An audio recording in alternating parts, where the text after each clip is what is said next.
نحمده ونستعينه ونستغفره ونعوذ بالله من شرور أنفسنا ومن سيئات أعمالنا من يهد الله فهو المهتد ومن يضلل فلن تجد له وليا مرشدا أشهد أن لا إله إلا الله وحده لا شريك له وأشهد أن محمدا عبده ورسوله لا نبي بعده اللهم صل وسلم وبارك على سيدنا محمد وعلى آله وصحبه ومن تبعهم بإحسان إلى يوم الدين أما بعد. Saudara sekalian, jamaah kajian berkah pagi Pikadian rahmati Allah Subhanahu wa taala. Bersyukur kita kepada Allah Subhanahu wa taala pada pagi hari ini kita semua bisa menghirup udara yang segar, bisa menjalankan sholat subuh berjamaah, kemudian kita bisa meneruskan dengan mengaji seperti ini. Mudah-mudahan ini bisa kita istiqomahkan sampai kemudian kita menghadap Allah Subhanahu wa taala. Pada pagi hari ini bahasan kita tetap tentang at-targhib wa tarhib bi sholatil awalil waqti wa tarhib min takhiriha an waqtiha. Jadi ini menjelaskan tentang bisyarah atau semacam kabar gembira, penyemangat bagi sholat yang di awal waktu dan sekaligus peringatan, ancaman bagi kita yang mengakhirkan sholat di akhir waktu. Kita nanti akan lanjutkan dengan targhib dan tarhib yang lain termasuk tentang sholat sunnah. Saudaraku sekalian rahimakumullah, Allah Subhanahu wa taala berfirman dalam begitu banyak ayat Al-Qur'an tentang keutamaan daripada salat ini. A'udzubillahi minasyaitonirrajim. Bismillahirrahmanirrahim. Qad aflahal mu'minun alladzina hum fi sholatihim khashi'un. Dalam surat Al-Mu'minun, Allah Subhanahu wa taala berfirman, ciri-ciri daripada orang yang beriman itu adalah ketika mereka adalah orang yang khusyuk dalam salatnya. Qad aflahal mu'minun. Sungguh beruntung orang-orang beriman. Siapakah mereka? Alladzina hum fi sholatihim khashi'un, yaitu orang-orang ketika mereka bisa mendirikan salat dengan khusyuk. Kemudian Allah Subhanahu wa taala dalam ayat yang lain Allah memberikan firman-Nya kepada kita, mengingatkan kepada kita bagaimana juga dalam kehidupan kita ini ada juga orang-orang yang kemudian mereka itu dalam salatnya lalai. Seperti dalam surat yang sering kita dengar Al-Maun ya, a'udzubillahi minasyaitonir wailul lil musallin alladzina hum an sholatihim sahun alladzina hum yuraun. Celakalah orang-orang salat, yaitu siapakah mereka? Kok bisa celaka? Yaitu yang mereka lalai dari salatnya dan juga mereka yang riya atau menunjukkan salatnya kepada yang lain.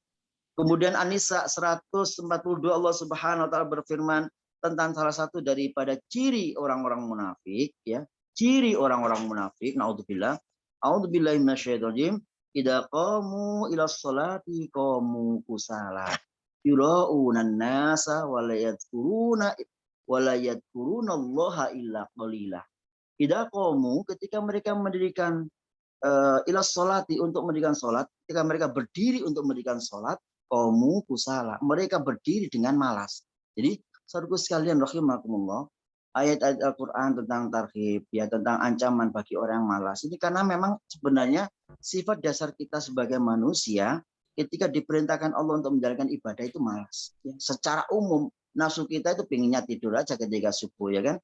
Apalagi juga ada setan yang mengganggu. Bahkan di makalah yang lain setan itu ketika waktu subuh itu mengencingi telinga-telinga orang yang lagi tidur supaya mereka tidak terbangun. Naudzubillah ya.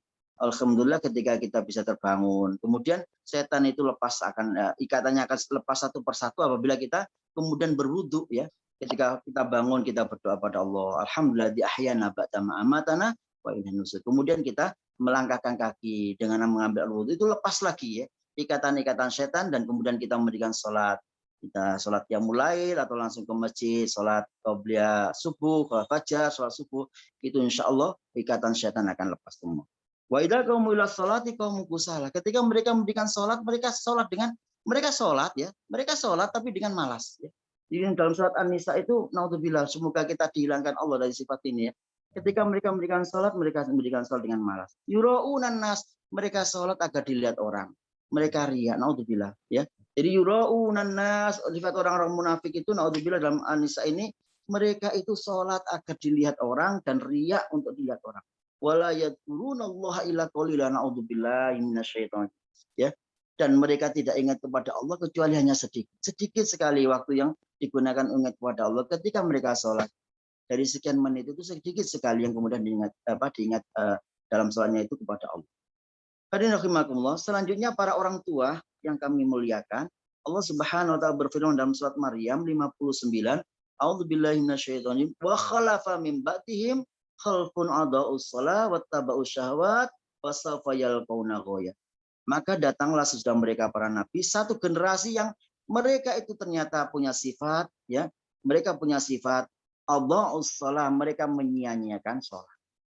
Mereka menyia-nyiakan, pengertian menyia-nyiakan sholat ya tidak mengerjakan bisa jadi, sholatnya di akhir waktu bisa jadi, menjalankan sholatnya dengan malas bisa jadi, dan banyak sekali hal-hal yang masuk kategori menyia-nyiakan sholat. Ya, hadis sebelumnya kita sudah diingatkan oleh Kanjeng Nabi yang sangat kita cintai, bagaimana akibat dari orang menyia-nyiakan sholat. Wattaba'u syahwat, mereka menurutkan hawa nafsu, ya. Ketika sholat ini belum selesai pekerjaan saya lagi kerja, saya lagi membangun rumah belum selesai, saya lagi mengajar belum selesai, saya lagi rapat belum selesai, nanggung, kan begitu ya. Hawa nafsu kita, setan-setan yang ada senantiasa mengganggu kita itu, mereka itu belum selesai, sebentar lagi ini mau deal ini kamu. Sebentar lagi kamu deal ini, kalau kamu tinggalkan sholat bisa jadi nggak deal begitu. Jadi begitu banyak ya tantangan-tantangan yang dihadapi oleh manusia, apalagi di akhir zaman seperti sekarang, ya. Fasaufa yalqauna ghaya, maka kemudian mereka akan menemui kehancuran. Naudzubillah minasyaitonir rajim. Hadirin rahimakumullah, begitu banyak sekali ya dalam ayat-ayat Al-Qur'an, dalam hadis yang kita semua ternyata diperintahkan Allah untuk memperbaiki salat-salat kita. Kawa awwalu ma yuhasabu bil abdu yaumil qiyamah as-shalah. Yang pertama kali dihisab nanti di hari kiamat oleh Allah Subhanahu wa taala dari semua amal kita adalah salat. Oleh karena itu dalam kesempatan pagi hari ini mari kita kembali mendengarkan hadis-hadis Rasulullah yang kita cintai, ya. Mudah-mudahan kita mendapatkan hidayah, bagaimana kemudian kita harus bersikap terhadap sholat kita, bagaimana sholat kita semakin lama kualitasnya semakin baik, dan mudah-mudahan ini bisa menjadi penolong kita nanti di akhirat insyaallah. Baiklah, kita akan buka hadis yang tentang tarhib, ya, tarhib bagaimana Rasulullah sampaikan dalam halaman 30,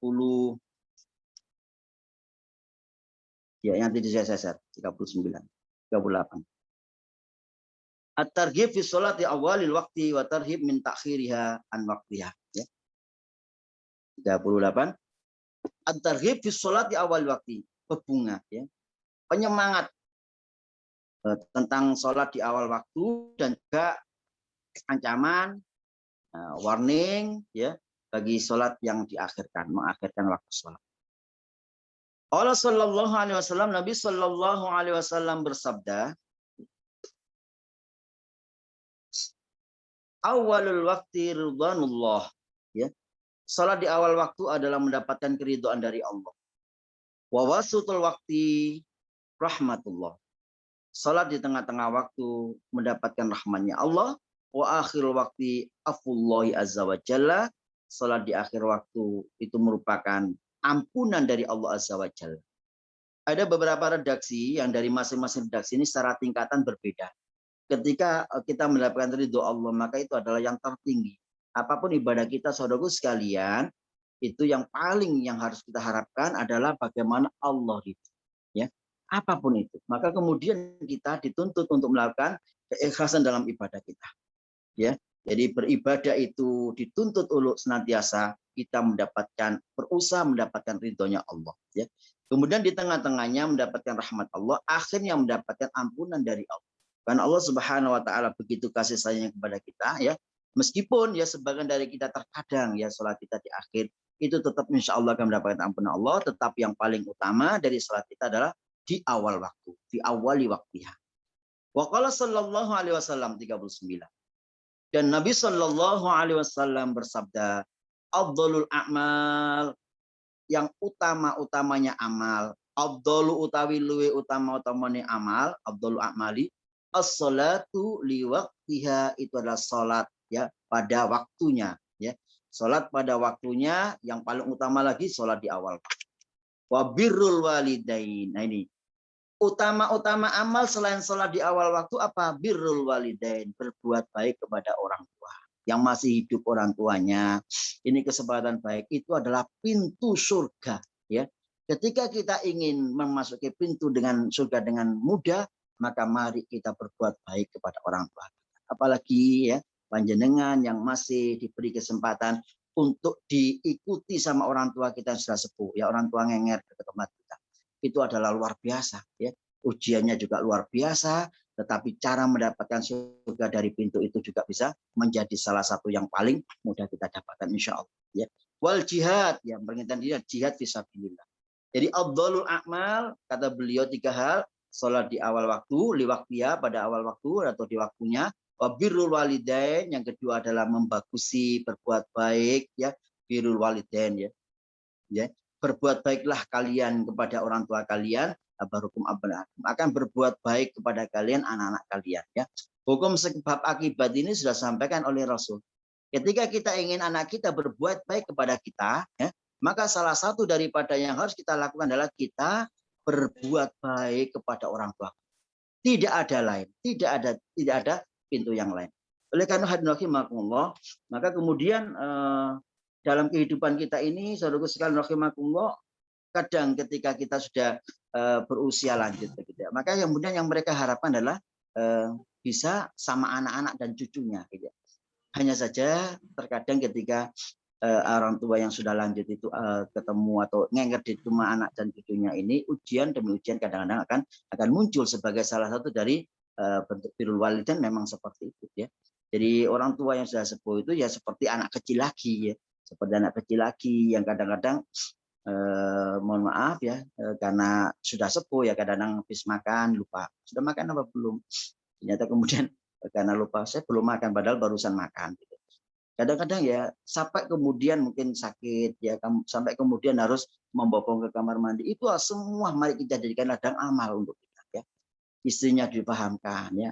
Kalau kita kadang-kadang begitu, bukan anak sendiri yang mungkin yang agak berat, mungkin anak menantu dan yang lain harus dipahamkan. Salah satu untuk mendapatkan pintu surganya Allah, mudah masuk surganya Allah adalah birrul walidain. Wal jihad, dan jihad fisabilillah, berjuang. Jihad ini salah satu daripada syariat Islam, ya. Oleh karena itu jihad itu tidak bisa dilepaskan dari Islam. Islam tidak ada jihad, tidak. Islam itu ada jihad, ya. Dalam Islam ada perintah jihad, ya. Jihad itu adalah amar ma'ruf nahi munkar juga jihad, melawan hawa nafsu juga jihad. Ketika kita menghadapi suatu pertempuran kebenaran dan kebatilan, agama kita diusik, maka kemudian berjihad secara fisik itu hukumnya juga wajib, dan itu merupakan jihad fisabilillah. Saudaraku sekalian rahimakumullah. Wa fi hadisil Bazzar, dari hadis ya Bazzar, qala, ya, bersabda Rasulullah, summa ata Nabi sallallahu alaihi wasallam, ya. Summa ata, kemudian mendatangi Nabi sallallahu alaihi wasallam, Nabi sallallahu alaihi wasallam, ya. Jadi Bazzari mengatakan summa ata Nabi sallallahu alaihi wasallam, suatu hari Rasulullah mendatangi, ya.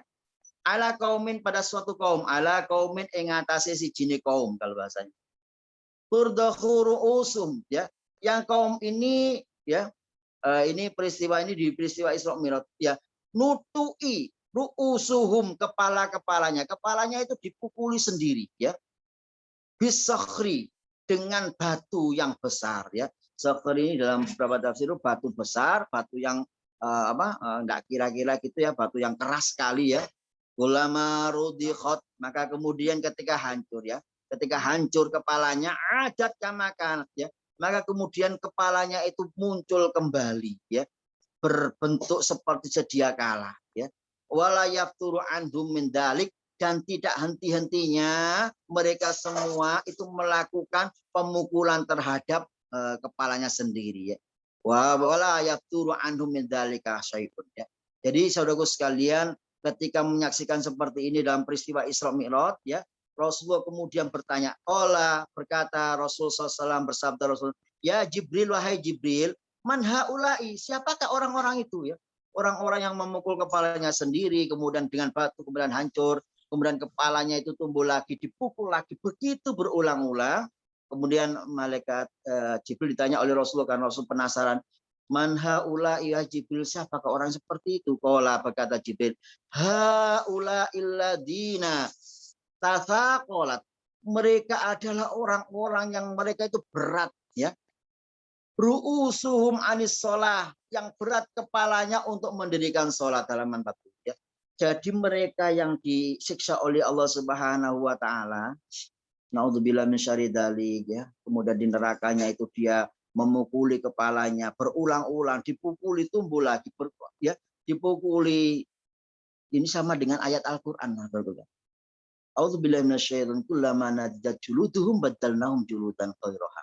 Ya, ketika orang itu disisa di hari kiamat di nerakanya Allah, naudzubillah. Ketika kemudian nadjat juluduhum, kulitnya itu terbakar habis, ya, baddalnahum juludan ghairaha. Maka akan mengganti kulit itu dengan kulit yang baru. Kemudian para ahli-ahli pengetahuan itu kemudian sempat meneliti kenapa ayat ini bisa seperti ini ya.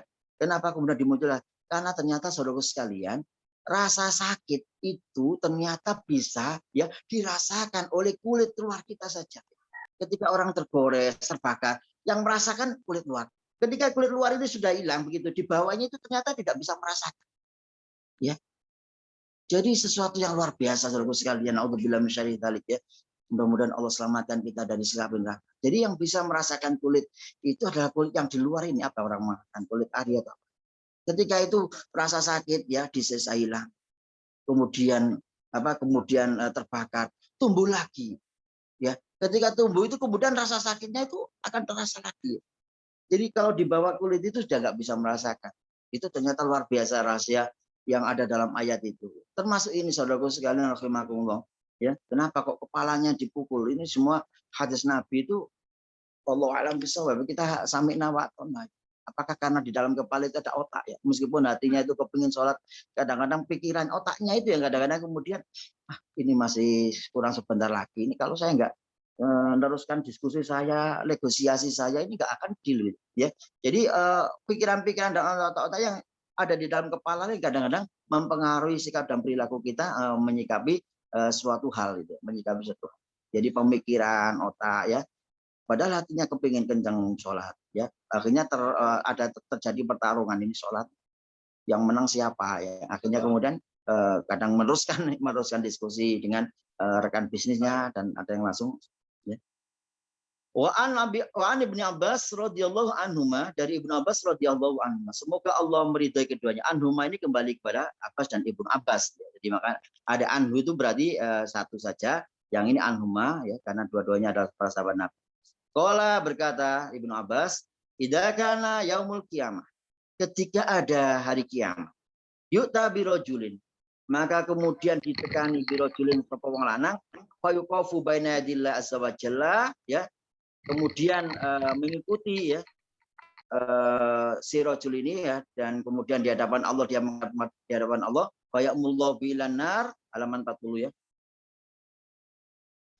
Dan ketika rajul ini sudah ketemu ya, kemudian dihisab di hari kiamat dan di hadapan Allah, ya'murullah ya, maka perintah Allah Subhanahu wa taala bi dengan rajul lan nar, dimasukkan ke neraka ya. Ketika rajul, padahal rajul mengakui seorang yang ahli ibadah versinya dia ya. Ketika di hadapan Allah kemudian diperintahkan oleh Allah fayamuru bilan nar, perintahkan Allah kepada malaikat dibawa ya si rajul ini kepada neraka, fayaqulu, maka kemudian rajul mengatakan, ya Rob, wahai Tuhanku, bimada?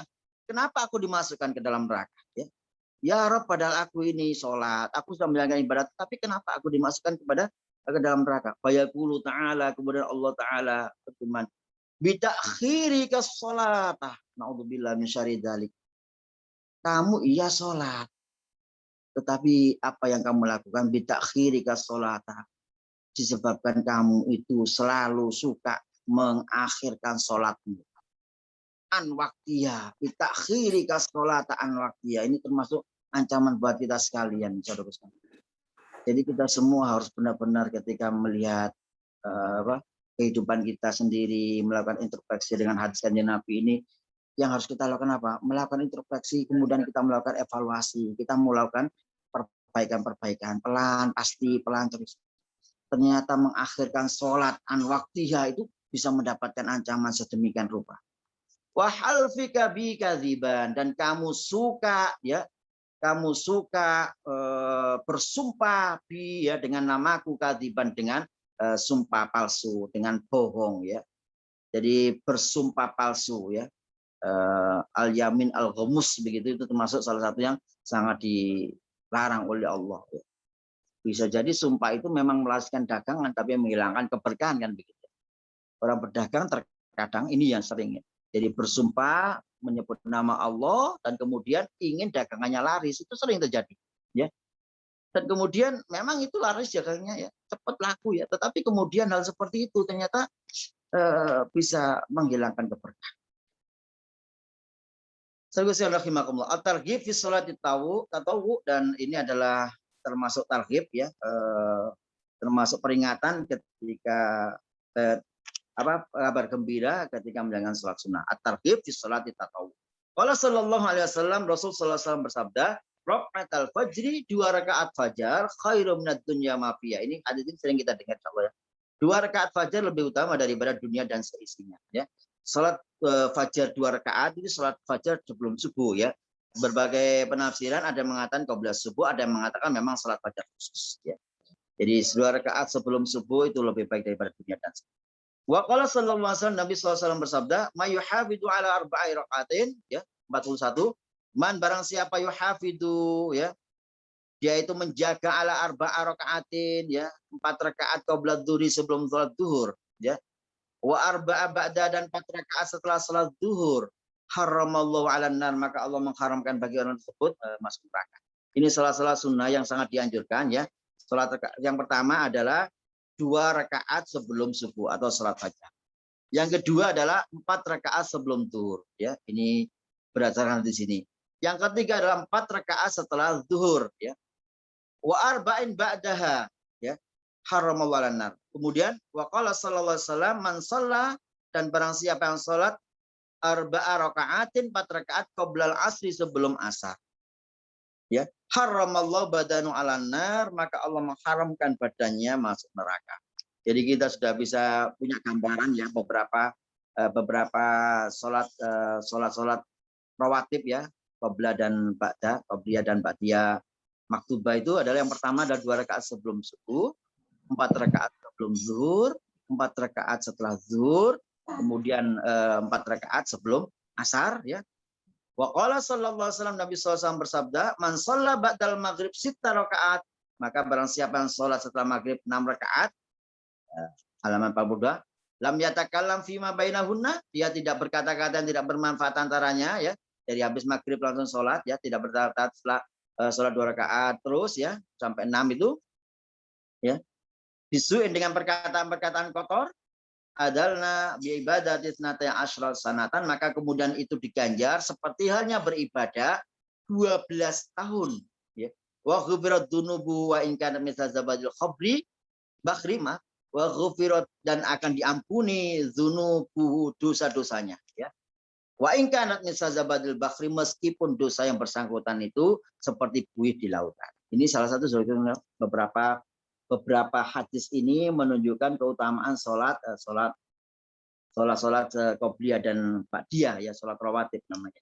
Jadi setelah maghrib itu ada sebagian riwayat 4, tapi dalam riwayat ini jumlahnya 6. Ketika 6 dilakukan, maka kemudian Allah Subhanahu wa taala itu mengganjar yang bersangkutan seolah-olah beribadah 12 tahun lamanya, dan Allah ampuni dosa-dosanya meskipun dosanya seperti zabadil bakhri.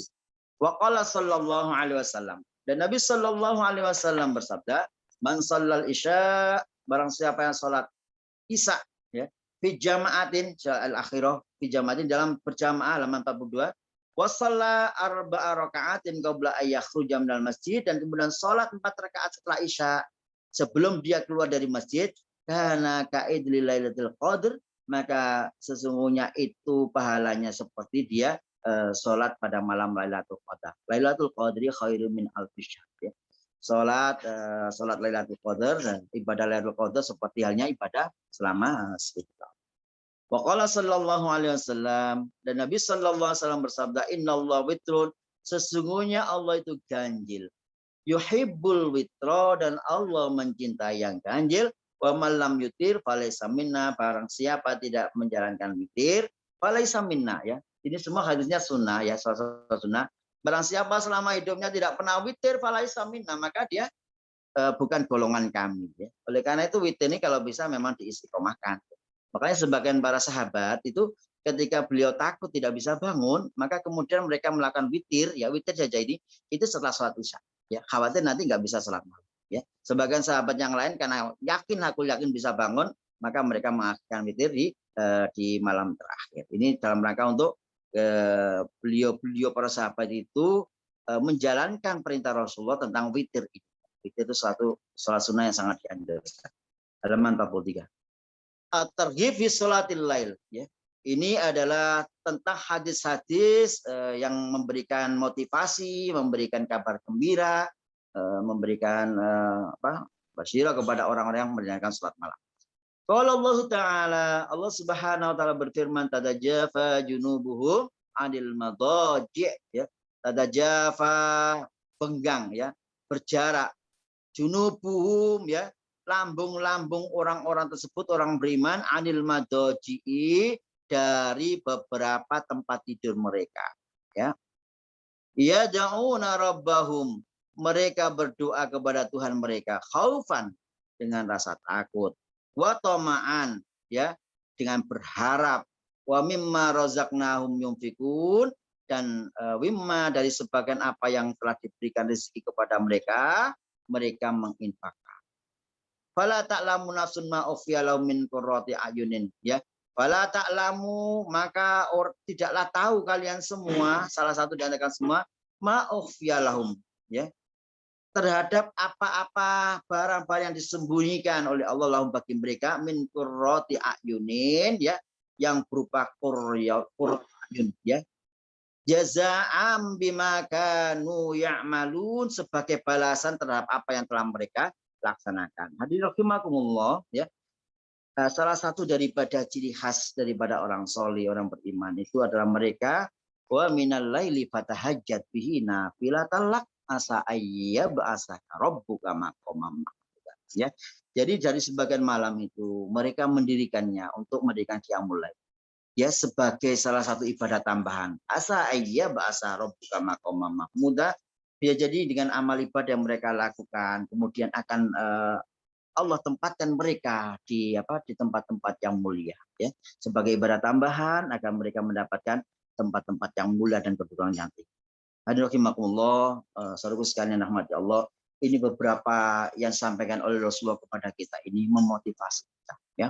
Mari selain menjalankan ibadah-ibadah yang wajib, ya, sesuai dengan waktunya di awal waktu berjamaah, kita juga disunahkan untuk beribadah sunnah, ya, termasuk bagaimana sunnah-sunnah yang kita laksanakan seperti sholat sunnah rawatib, sholat sunnah tahajud, dan yang lain. Demikianlah yang bisa kita bacakan dalam hadis ini, ya. Mudah-mudahan Allah berkenan menerima ibadah kita semuanya. Semakin lama kita semakin bersemangat untuk melakukan ibadah, ya. Tawadul masykurah, sanukroh, bisa kita lanjutkan dengan diskusi.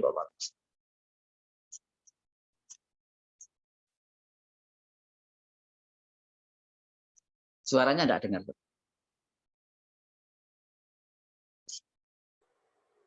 Alhamdulillah sudah ada yang respon di kolom chat, Ustaz. Bisa sapa dulu para partisipant dari IKD Klaten, Masya Allah. Masya Allah. Assalamualaikum. Dari sekitar Surabaya, Sidoarjo, Insya Allah. Alhamdulillah ini masih istiqomah, Ustaz.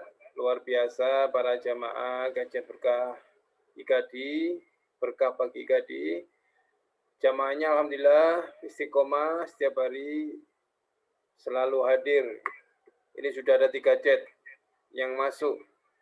Bagi jamaah yang ingin bertanya langsung bisa resen sebelum saya beralih ke kolom chat. Tafadhol kepada para jamaah sekalian bisa resen. Alhamdulillah kajian berkah bagi IKD ini terselenggara atas kerjasama IKD Sidoarjo dan Lembaga Manajemen Infak beserta Yayasan Aminah Maryam Darussalam yang menaungi Pondok Pesantren Baitul Quran Darussalam di Klembung, Sidoarjo. Alhamdulillah saat ini, insya Allah besok mereka rapotan dan masih tetap dibuka ya untuk Bapak Ibu yang mau menitipkan putra-putrinya di Pondok Pesantren Baitul Quran, dibuka pendaftaran khusus lulusan SMP. dan sederajat, okay. Khusus lulusan SMP dan sederajat. Langsung saja kita ke chat. Kelihatannya tidak ada yang resen. Kita langsung ke chat pertanyaan dari Muhammad Hisam Al-Amiri. Afan, tanya untuk qobliyah dan ba'diyah duhur. Itu 2 rakaat apa 4 rakaat, Ustaz? Dan qobliyah asar pernah baca ada yang 2 rakaat. Jasakillah ini Allah kalau Muhammad Hisam nih. Nggih, apa to, Ustaz? Jazakillah, yang ini perempuan yang tanya ya. Perempuan mungkin. Kepada saudara sekalian atas pertanyaannya. Yang pertama untuk beberapa riwayat ada yang mengatakan ya riwayat termasuk bagaimana sholat qobliyah zuhur itu ada yang 2 rakaat. Tetapi hadis yang kita baca dalam beberapa hadis yang termasuk dalam riwayat yang kita sebutkan dalam kitab Tarhib ini 4 rakaat ya. Jadi kita bacakan lagi ya. Jadi barang siapa yang menjaga mayyuhafidzu ala arba'i rakaatin qabla dhuhr wa arba'in ba'daha. Jadi barang siapa yang menjaga ya. Minimalnya memang 2 rakaat tetapi yang menjaga sampai 4 rakaat sebelum zuhur, setelah zuhur, maka haramallahu ala niran. Maka Allah akan mengharamkan dia masuk ke dalam neraka. Kemudian apalagi disampaikan ya untuk yang asal tadi arba'a rakaatin qabla asr haramallahu badanu ala niran, sama. Ya ketika 2 rakaat itu boleh, minimal sholat 2 rakaat. Tetapi fadilahnya ketika 4 rakaat dengan hadis ini maka Allah akan mengharamkan jasadnya masuk ke dalam neraka. Ini dua rakaat ada riwayatnya, tapi dalam hadis-hadis ini dianjurkan 4 rakaat ya, 4 sebelum zuhur, 4 setelah zuhur dan 4 sebelum asar. Wallahu a'lam bishawab. Oke, Masya Allah. Kalau kita ini, Zat, kita mau mengamalkan yang 4 rakaat qobliyah zuhur, mestinya harus datang sebelum azan ya. Karena kalau lihat timer di atas masjid itu biasanya cuma 9 menit ya, 9 menit atau 8 menit ya. Kalau sholat sunnah biasanya 3 sampai 4 menit. Belum wudunya. Berarti kan harus datang sebelum azan ini. Atau juga bisa begini ya. Ada sebuah kisah ketika Rasulullah itu sholat yang beliau sangat berusaha menjalankan itu sholat fajar ya, 2 rakaat sebelum saat itu bagian meskipun waktunya mepet ya, itu beliau menyempatkan sholat fajar ya. Para takmir juga bisa mengatur. Jadi kalau antara azan dan iqamah itu kan waktu mustajab ya. Kalau bisa azan dan iqamah itu jangan mepet-mepet. Azan dan iqamah kasih kesempatan pada jamaah untuk menjalankan sholat sunnah gitu ya. Diatur jangan sampai mepet, bisa 9-10 menit ya. Itu yang paling ya. Sudah insya Allah kalau 10 menit cukup lah. Tapi ya tetap saja kita berusaha untuk datang di awal waktu, insya Allah ada kesempatan sholat itu. Mudah-mudahan para jamaah sekalian kita bisa dimudahkan untuk mengamalkan apa yang Rasulullah contohkan kepada kita. Amin ya rabbal alamin. Langsung kepada berikutnya, Ustaz. Dari Ustaz Nadim, Bapak Nadim PJ. Mohon penjelasan Ustaz tata cara sholat sunnah awabin setelah sholat ba'da maghrib. Jadi sholat sunnah awabin ini didasarkan, orang mengatakan itu sholat sunnah awabin ya. Jadi sholat sunnah awabin ini didasarkan pada hadis kanjeng Nabi tadi, barang siapa yang sholat setelah sholat maghrib itu 6 rakaat ya, 2 rakaat caranya ya. 2 rakaat salam, 2 rakaat salam sampai 6 rakaat ya. Itu luar biasa ya. Sebagian orang mengatakan ini disebut sebagai sholat sunnah awabin. Bagaimana ketika Rasulullah memerintahkan ini ya, disebutkan di situ barang siapa yang menjalankan sholat ya setelah pada maghrib itu 6 rakaat lam yatakallam fima. Jadi antara keduanya nggak boleh ngomong-ngomong. Habis sholat ya seperti sholat biasa Pak Ngatim ya, salam ya, sholat salam ya. Tidak ada tambahan-tambahan yang lain, tidak ada yang dihindari, nggak ngomong-ngomong antara salam dengan sholat keduanya gitu ya. Jadi habis salam berdiri lagi sholat. Habis salam berdiri lagi sholat yang ketiga rakaat, 2 rakaat yang ketiga. Tidak yatakalam fima bainahunna bisuin dengan ucapan-ucapan kotor adalna bi ibadatisna asyar. Maka ini luar biasa pahalanya. Itu bisa sampai 12 ya, diganjar seperti sholat 12 tahun ya. Dan Allah akan ampuni dosa-dosanya wa ingkar misajabatul bakhri, meskipun ya dosanya itu seperti buih di lautan. Ini ada keterangan hadisnya ya. Mudah-mudahan kita bisa menjalankan sholat ini 6 rakaat setelah sholat maghrib. Wallahu a'lam bishawab. Alhamdulillah. Sekarang dari Bu Iwin. Ustadz, sholat tahajud terbaik itu mulai jam berapa? Sampai jam berapa, Ustadz? Yang terbaik dalam beberapa makalah hadis itu adalah yang di sepertiga malam terakhir ya. Kalau sekarang kita masuki, hitung saja begini Bu ya. Kalau malam itu mulai jam 6 ya. Mulai jam 6 terus kemudian terakhir sampai jam katakan jam 5 ya misalnya atau jam 4 ya. Itu ada ketemu berapa? 10 ya, 10 jam. Ya, 5, 6, 7, 8, 9, 10, 10 jam. 10 itu bagi 3, berarti 3 jam ya. 3 jam sebelum jam 4, berarti mulai jam berapa ya? 1, 2, 3, 4 ya. Mulai jam 1 ke atas itu sudah sepertiga malam yang terakhir. Sepertiga malam terakhir ini luar biasa. Termasuk adalah waktu-waktu mustajabah ya. Dan kalau bisa kita menjalankan sholat tahajud di sepertiga malam terakhir. Wallahu a'lam bishawab. Oke, insyaallah luar biasa ini. Pertanyaannya tentang tahajud, berarti kita semua sudah melaksanakan tahajud, masya Allah. Langsung ke Ustadz, ini Ustadz langsung ke Pak Samsul Hadi. Kalau badan sehat, sholat tepat waktu. Ketika tidak sehat, sholatnya tidak tepat. Apa ada rukso atau keringanan, Ustadz? Bagus sekali, memang kita semua itu terkadang menghadapi yang namanya sakit ya.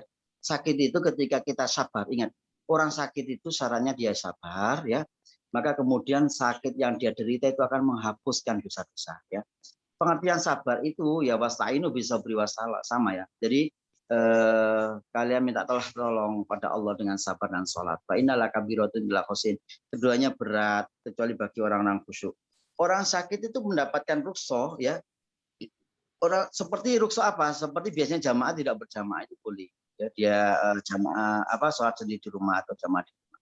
Kemudian kalau bisa tetap di awal waktu, tetap akan berbeda sholat awal waktu dengan tengah dengan akhir ya. Orang sakit ya rukso yang biasa dapat itu seperti berjamaah.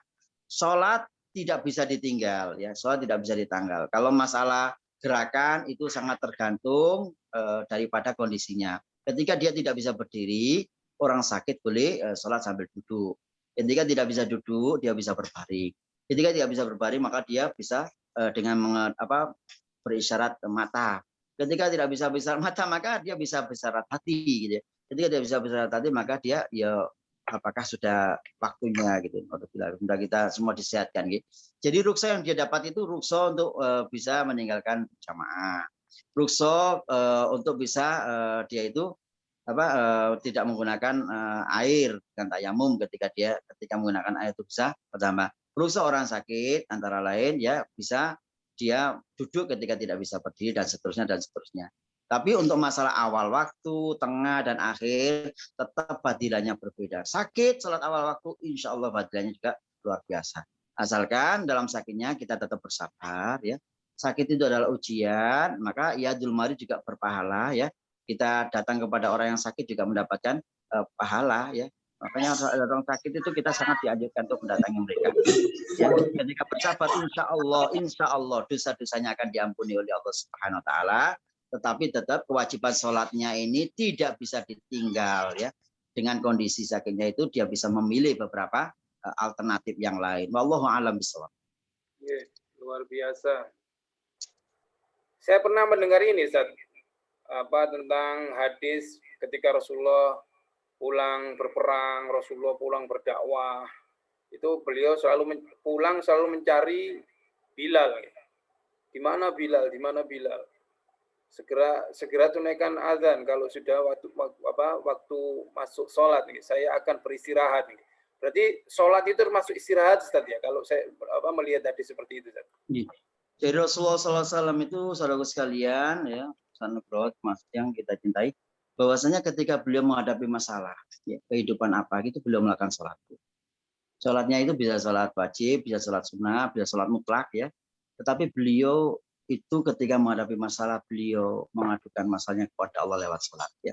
Karena sholat itu adalah doa. Di dalamnya berisi doa-doa yang luar biasa.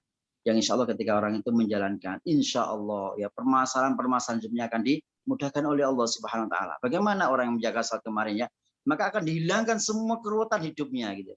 Itu sudah janji Allah lewat Rasulnya. Panjangan ada masalah apa saja monggo ya kita aturkan kepada Allah Subhanahu Wa Taala ya. Semoga semua masalah kita bisa dilakukan oleh Allah ya. Bagaimana duduk di antara dua sholat itu kita berdoa. Rabbighfirli warhamni wajburni warfa'ni warzuqni. Yang rezekinya lagi sempit, warzuqni, ya Allah beri rezeki. Wa'afini wa'fu anni, sehatkanlah senantiasa aku ya, berilah kesehatan dan segala masalah-masalah di Allah alam. Ya, alhamdulillah, jazakallahu khair, Ustaz. Jawabannya Ustaz. Luar biasa, ya, tapi kebanyakan manusia ini Ustaz, kalau fenomena sekarang ya banyak curhat di Facebook Ustaz. Gitu. Statusnya. Jadi waktu ada masalah curhat ya, curhat ke Facebook. Langsung ke Bu Nova Fadila Ustaz. Kalau ini Ustaz, Ustaz, kalau sholat tahajud waktunya mepet dengan waktu subuh, apa diperbolehkan? Karena bangunnya mepet subuh. Mohon penjelasannya, Ustaz. Jadi sholat tahajud itu sampai terakhirnya ya sebelum fajar. Ya, fajar itu kalau sudah dan subuh ya sudah selesai. Jadi waktunya masih ada ya silakan sholat. Minimal sholat witir Ibu ya.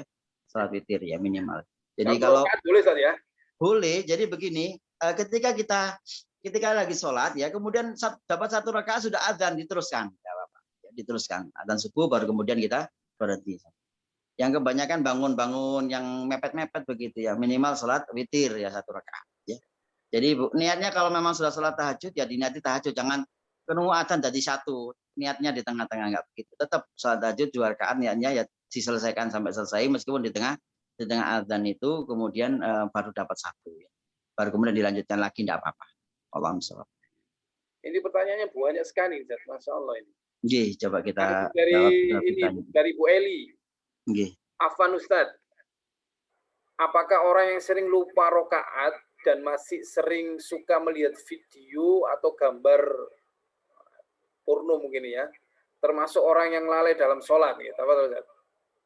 Jadi pengertian lalai dalam sholat itu para sahabat para ulama menafsirkan antara lain pertama lalai waktunya, ya, kemudian lalai yang dibaca, lalai rakaatnya, itu semua termasuk musallin. Falawailul musallin alladzina hum an sholatihim sahun. Lupa itu termasuk di dalamnya itu semua. Kenapa kita bisa lupa? Ketika kita sholat bisa lupa ya karena pertama kita sholat itu memang diganggu sama setan. Jadi jangan lupa kita itu punya musuh ya.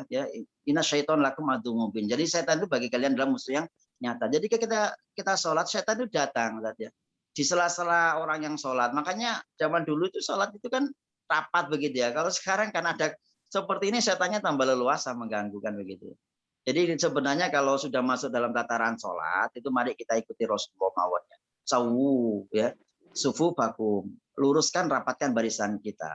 Inna tasbita sufu min iqamatis sholat. Ini rapat dan lurusnya barisan termasuk kesempurnaan sholat. Supaya Pak setan tidak bisa mengganggu. Jadi setan itu bisa mengganggu ketika barisan tidak rapat. Ya. Adzan setan lari. Ketika sudah selesai qomat ya setan datang itu. Ya. Setan datang mengganggu ya. Alladzi waswisu fi sudurin nas. Ya. Senantiasa membisikkan di dalam dada manusia supaya mereka lalai, mereka mengingat yang lain. Itu bisa timbul setan masuk ke dalam diri kita termasuk ketika kita melaksanakan maksiat ya, an-nadru, bisa lihat tontonan yang tidak baik, itu akan masuk setan ke dalam diri kita. Oleh karena itu ya sebuah keimanan, ketaatan kepada Allah itu tidak bisa campur jadi satu dengan perbuatan kedurhakaan, itu tidak bisa. Harus hilangkan sifat-sifat supaya kita semangat ya, kemaksiatan harus kita hilangkan karena iman kita itu bisa bertambah dan keimanan ya. Sebaiknya iman kita itu al iman yazid wa yanqus ya. Iman itu bertambah dengan kita beribadah, kita senantiasa berbuat baik kepada sesama, kita senantiasa mendekati pada Allah, dan iman itu bisa berkurang ketika kita melaksanakan kemaksiatan.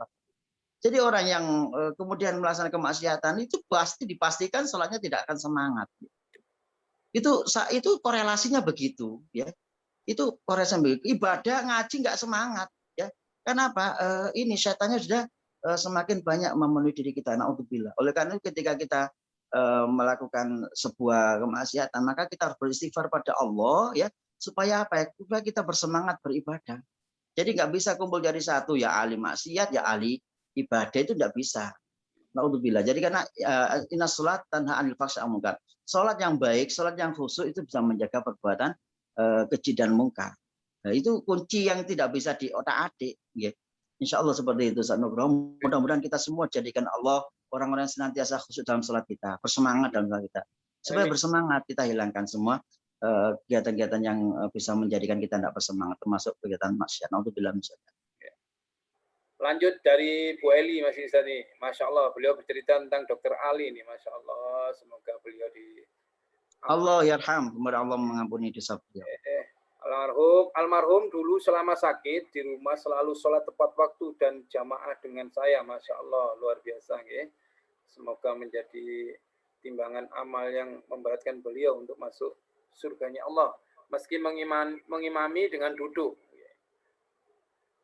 Masya Allah, luar biasa. Ya. Pertanyaan berikutnya Ustaz dari Bu Siti.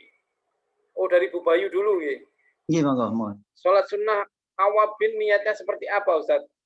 Ya sama, sebenarnya dikatakan sholat awabin ini sholat sunnah ba'da maghrib yang 6 rakaat itu. Kemudian orang menyebutkan sunnah awabin ya. Ya sholat sunnah ba'da maghrib ya. Lillahi ta'ala. Itu diniatkan sholat sunnah ba'da maghrib. Itu kalau jumlahnya 6 itu disebut, sebagian orang menyebut sebagai sholat awabin ya. Jadi niatnya sholat sunnah ba'da maghrib itu. 6 rakaat berarti 3 kali salam 6. Apa sekali salam Ustaz? 2 rakaat salam, 2 rakaat salam. Oke, Masya Allah. Oke. Alhamdulillah kita mendapat ilmu dari Ustaz Agus Admarudin. Langsung ke Bu Siti Ustaz. Assalamualaikum warahmatullahi wabarakatuh. Waalaikumsalam warahmatullahi wabarakatuh. Ustaz, berarti sholat rawatib ba'diyah subuh dan ba'diyah asar tidak ada gitu? Ba'diyah subuh tidak ada. Ada. Tidak, tapi saat di masjid, ini beliau bertanya, tapi saat di masjid, saya sering lihat ada orang yang sholat ba'diyah asar. Apakah ada sholat sunnah yang lain selain rawatib, Ustaz? Kita khusnudzon, kemungkinan dia itu lagi menjalankan qodok sholat ya, mungkin ya, qodok sholat asar, misalnya begitu. Atau khusnudzon, mungkin yang bersangkutan lagi jamak. Karena di masjid itu kalau lagi pinggir jalan ya, masjid itu kan banyak para musafir ya. Jadi ada kemungkinan dua itu, khusnudzonnya kita gitu. Kalau kita tidak tahu, kita khusnudzon begitu. Dia lagi menjalankan sholat yang lagi di kodok. Yang kedua dia menjalankan jamak. Tetapi kalau dia ba'diyah, murni ba'diyah, maka kita harus ingatkan. Ya, ada sholat ba'diyah dan asar. Ya, Allah misalnya. Oh, dari Bu Bayu lagi nih, Zat. Waktu apakah boleh sholat tahajud dilakukan 2 waktu? Yang pertama di sepertiga malam kedua, kemudian tidur lagi, dan sepertiga malam terakhir sholat lagi. Bagaimana, Ustaz? Iya, terima kasih. Boleh dilaksanakan itu ya, tetapi tetap witirnya 1 kali. Jadi yang paling penting tidak ada la fitroni billail, tidak ada 2 witir dalam 1 malam. Ya, jadi witirnya 1 aja. Ya, witirnya kalau sudah di awal di waktu, yang terakhir nggak usah witir lagi. Ya, kalau di awal sebelum tidur belum witir, ya akhir boleh ditutup dengan witir. Keduanya boleh dilakukan. Jadi mungkin habis ngelilir gitu ya. Jadi sholat sunnah yang mulai itu adalah setelah tidur ya. Mungkin jam 12 ngelilir sholat. Kemudian nanti tidur lagi, ngelilir lagi sholat. Boleh ya. Silakan, enggak masalah. Dan Rasul itu pernah sholat sepanjang malam juga pernah. Bahkan Rasul itu pernah membaca 1 surat dalam sepanjang malam, beliau menangis terus ya. Sholat sampai menangis ya, beliau sampai selesai gitu. Itu beliau pernah lakukan seperti itu. Dan kita apalah kita gitu ya, kalau melihat beliau yang seperti itu ya, sholatnya luar biasa sampai sepanjang malam. Sholat sunnah beliau lakukan sampai bengkak gitu ya. Apalah kita. Ya, mudah-mudahan kita bisa meniru beliau. Allahu a'lam. Amin. Dan kita dimudahkan untuk melaksanakan sunnah-sunnah yang beliau anjurkan ya. Langsung ke Pak Triwibowo Klaten, Ustaz. Masya Allah, dari Klaten, Ustaz. Yang dimaksud sholat sunnah mutlak itu apa, Ustaz? Iya, sholat sunnah mutlak adalah sholat sunnah dilakukan tanpa ada niat khusus, tanpa ada cara khusus ya, seperti bukan qobliyah ba'diyah ya. Sholat aja, sholat sunnah mutlak rakaat ini 2 rakaat. Kapan itu dilakukan? Boleh sepanjang tidak diharamkan waktu sholat ya. Ba'diyah subuh, ba'diyah asar. Jadi itu sholat sunnah mutlak itu dianjurkan. Jadi niatnya ya usolli sunnah mutlak. Usolli ya. Saya niat sholat sunnah mutlak ya. Lillahi ta'ala. Sunnah lillahi ta'ala. Jadi tidak ada cara khusus sama dengan sholat-sholat sunnah yang lain, ya. Cuma niatnya sholat sunnah mutlak, hanya saja waktunya dilakukan bukan di saat-saat yang tidak diperbolehkan sholat. Wallahu a'lam. Apakah sama dengan ini, Zat? Sholat hajat ya? Beda, Zat ya? Dalam Kalau beda, sholat hajat, beda sholat. Jadi sholat hajat niatnya memang sholat hajat. Jadi segala ibadah kita lakukan itu tergantung niatnya. hajat itu sesuai dengan keinginan kita yang kita hajatkan. Ya, nanti sholat hajat, tadi di akhirnya ada doanya begitu. Oh, gitu. Ya, langsung, alhamdulillah. Ini dari Bu Yuli Hapsari. Afwan Ustaz, apakah diperbolehkan sebelum sholat membaca surat An-Nas agar setan tidak mengganggu pada saat sholat, lalu bertakbir? Ya, ini sering kita jumpai ini, Ustaz. Ya, jadi kalau sebelum sholat, ini pertanyaannya sebentar. Apakah diperbolehkan sholat membaca surat An-Nas? Jadi sholat sebelum kita lakukan baca surat An-Nas segala macam itu diperbolehkan, tidak masalah ya. Asalkan tidak mengganggu sebelahnya ya. Mengganggu sebelahnya gimana? Ngomongnya keras ya. Kemudian bacanya keras, jadi sebelahnya merasa terganggu, itu dihindari. Jadi kalau pelan-pelan, kalau belum nas ya sekali gitu. Telinganya sedengar itu enggak ada masalah. Apalagi diniatkan untuk agar setan tidak mengganggu ya. Baca ta'awud ya. A'udzubillahi minasyaitonir rajim. Kemudian sholat tidak masalah. Ya. Silakan dibaca ya, sebagai salah satu ikhtiar kita untuk selamat dari gangguan setan. Wallahu a'lam bishawab. Oke, alhamdulillah.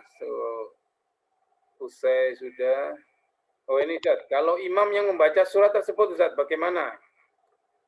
Ya, kalau imamnya membaca ya makmum dengarkan saja kan. Jadi imam ditunjuk untuk diikuti ya.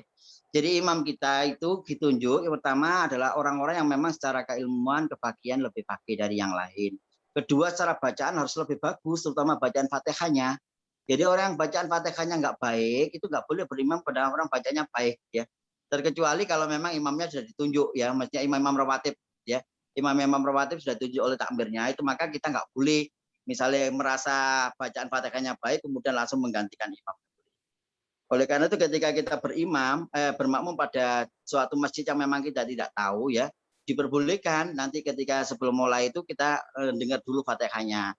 Ternyata Fatihahnya masih belepotan, kita melaksanakan sholat sendiri jamaah dengan rombongan kita. Tetapi usahakan nanti sholatnya itu setelah sholat yang dilakukan oleh sholat rutinnya itu selesai ya. Maka nggak diperbolehkan ya. Sholat yang diperbolehkan sholat jamaah dua jamaah dalam satu masjid itu apabila di dalam masjid itu masih dilaksanakan sholat berjamaah yang umum ya, yang memang sudah rutin dilakukan, itu diselesaikan dulu baru kemudian menjalankan sholat sendiri. Jadi kita ini saudara sekalian menunjuk imam itu untuk diikuti, nggak boleh kita mendahului imam, nggak boleh ya. Jadi imam itu ya kalau zaman dulu ya meskipun masih muda, kalau memang bacanya lebih bagus dipersilahkan untuk menjadi imam ya. Kemudian bacanya lebih bagus. Kalau zaman dulu itu hijrahnya lebih dulu itu lebih berat jadi imam. Kalau zaman sekarang mungkin orangnya ini mungkin lebih dulu, berjuangnya lebih dulu dia. Kemudian usianya juga ya. Sama-sama bacanya bagus, usianya lebih tua, maka disilahkan yang usianya lebih tua dipersilahkan untuk menjadi imam lebih dulu, lebih afdol ya. Seperti itu. Jadi nggak boleh kita ngapunten ya mendahului imam ya, diancam oleh Allah SWT lewat Rasulnya, nanti kalau mendahului imam nanti dibangunkan nanti di hari kiamat dalam kondisi kepalanya diganti dengan kepala keladai. Na'udzubillah minasyaitonir rajim. Wallahu a'lam bishawab. Berarti boleh saja imam baca surat An-Nas kesimpulannya? Boleh. Boleh. Jadi saya sampaikan boleh ya. Oh ini dari Bu Enriza Maulida. Masya Allah, saya kira sudah habis yang tanya. Kita lanjut, Ustaz. Afwan Ustaz, kalau kita mendapatkan masalah yang berat, kita sholat sunnah, itu termasuk sunnah mutlak kah? Jazakillah.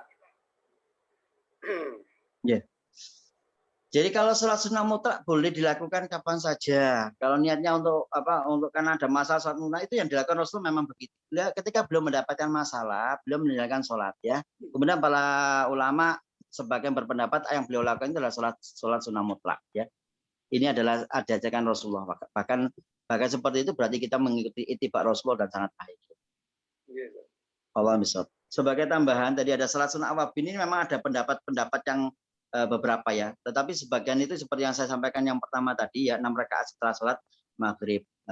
Niatnya pada maghrib. Tapi ada juga yang kemudian berpendapat salat sunnah awabin adalah salat sunnah memang khusus untuk bertaubat kepada Allah. Setelah maghrib 6 rakaat minimal 2 rakaat ya. Niatnya ya salat sunnah awabin. Jadi ada dua pendapat yang dua-duanya ada dasarnya ya. Tadi yang saya sampaikan seperti yang hadis cita rokaatin itu yang mendasari salat sunnah awabin. Awabin itu artinya apa? Kalau tawabina itu orang yang bertaubat. Ya.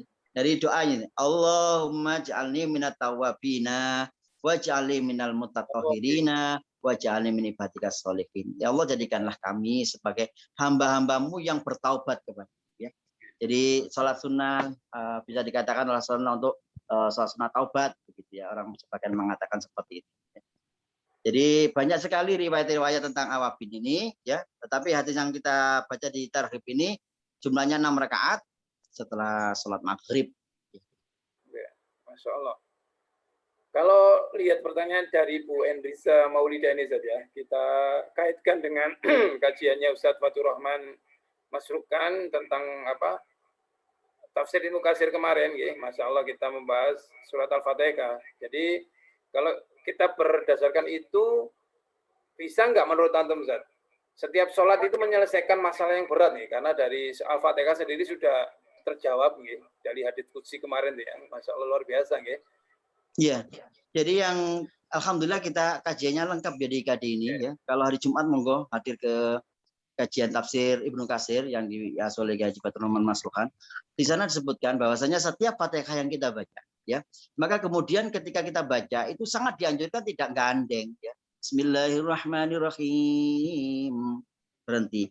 Karena kemudian ketika kita selesai baca Fatihah, Allah Subhanahu wa taala menjawab, Alhamdulillahirabbil alamin. Hamidani Rabbi, begitu jawabnya ya. Jadi hambaku telah memuji aku. Ar-Rahmanir-Rahim. Terus begitu. Terus sampai kemudian setelah sampai waladhdallin ya, kemudian maka kemudian Allah Subhanahu wa taala yang salah satu daripada jawaban yang disampaikan itu, maka bagi hambaku apa yang dia inginkan. Karena iyyaka na'budu wa iyyaka nasta'in, kepadamu ya Allah kami menyembah ya. Kepadamu ya Allah kami minta pertolongan. Itu kemudian ketika membaca iyyaka na'budu wa iyyaka nasta'in, hajat-hajat yang sebagian daripada kita itu punya hajat ya. Itu kemudian dibatin ya. Kalau guru-guru saya dulu mengajarkan ketika iyyaka na'budu wa iyyaka nasta'in ya, ketika itu membaca itu ya kemudian kita munculkan hajat-hajat kita, enggak usah diomongkan ya.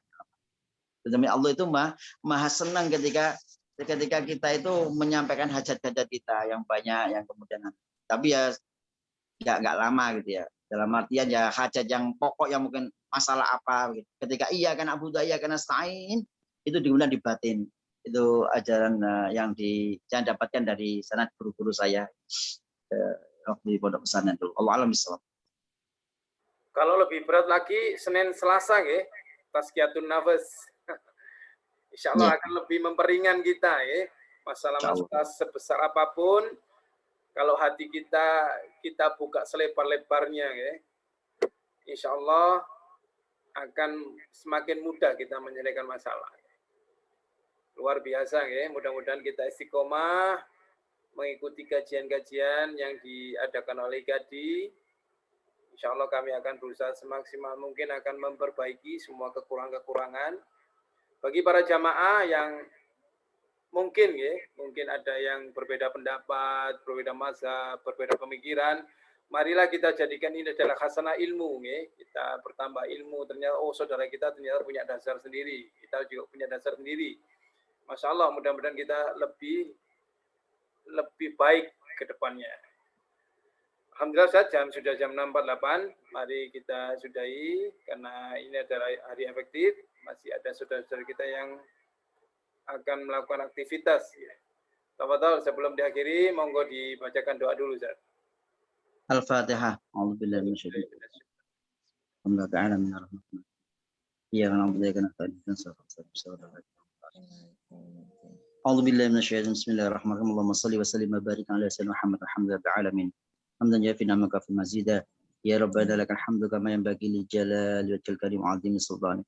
اللهم انفعنا بما علمتنا وعلمنا ما ينفعنا وزدنا علما الحمد لله على كل حال اللهم اجعلنا من ازواجنا وذريتنا قرة اعين واجعلنا للمتقين اماما رب اجعلني مقيم الصلاة رب اجعلني مقيم الصلاة من ذريتي ربنا وتقبل دعاء اللهم اختم لنا يا الله بحسن الخاتمة ربنا اتنا في الدنيا حسنة وفي الآخرة حسنة وقنا عذاب النار صلى الله عليه وسلم محمد الحمد لله رب العالمين.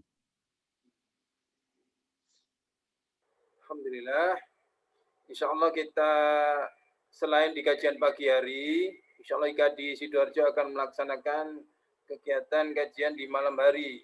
Senin kemarin sudah perdana oleh Ustadz Suwadi Fajre, kita membahas tentang harmoni cinta, bagaimana cara kita menentukan menantu. Yang mau mantu monggo ikut di kajian Senin, setiap Senin insya Allah kajian ini berseri. Di Senin depan insya Allah ada lagi. Untuk kajian Jumat malam Sabtu ada kajian ketika cinta menyapa. Ini kajian untuk kaum muda yang kepingin belajar tentang bagaimana kesiapan kita untuk menikah. Jadi ini adalah kajian pranikah.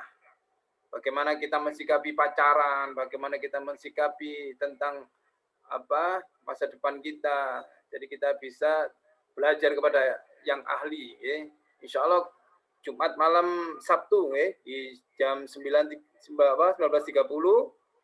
langsung dengan Ustadz Taika Fats dan Ustadz Rafif Amir. Insya Allah dengan host Ustadz Wawan. Insya Allah demikian. Semua yang disajikan oleh IKADI ini kerjasama dengan Lembaga Amil Zakat Nasional LMI. Kurang lebihnya mohon maaf. Assalamualaikum warahmatullahi wabarakatuh. Waalaikumsalam warahmatullahi wabarakatuh. Gunakan dengan doa kafaratul majelis.